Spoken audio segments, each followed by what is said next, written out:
พี่น้องเคยได้ยินคำว่าคอนเทนต์รีไซเคิลบ่ครับคำว่าคอนเทนต์รีไซเคิลคืออีหยัง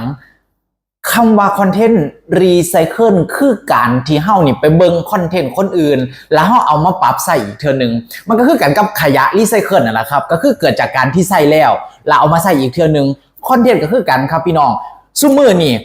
เฮาบ่มีเวลาไปคืนคอนเทนต์เฮาก็เลยไปเบิ่งคอนเทนต์ของคนอื่นแล้วก็เอามาเอ็ดใส่อีกเทื่อนึงมันกลับกลายเป็นว่าเป็นคอนเทนต์รีไซเคิล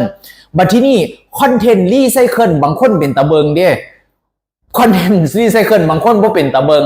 คือบางเทื่อไปเลียนแบบคลิปตลกมาแต่เจ้าของเอามาใส่มันบ่ตลกแหมมันเป็นตลกแบบแห้งๆจังซี่หรือเอาเป็นคลิปแบบให้แรงบันดาลใจสร้างกำลังใจแต่มันก็เป็นกำลังใจที่บ่แม่นตัวตนเจ้าของมันเป็นกำลังใจที่คัดลอกคอนเทนต์ของคนอื่นมาจังซี่แหมมื้อนี้บักหลามีตัวซอยมาแล้วนั่นก็คือ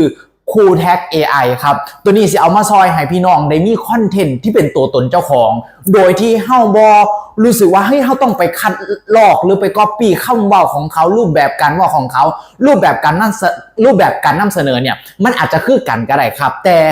รูปแบบวิธีการเว้าเปิดหัวคลิปกลางคลิปเนื้อหาหรือว่าข้อทูแอคชั่นหรือปิดคลิปเนี่ยมันสิบ่คือกันจักรอบเลยพี่น้องสามารถกดแรนดอมให้มันเฮ็ดงานได้เรื่อยๆนะครับแต่รอบพี่น้องก็จะได้รูปแบบการเว้าที่บ่คือเก่านะครับมันก็จะกลายเป็นว่าคอนเทนต์เราไม่รีไซเคิลแล้ว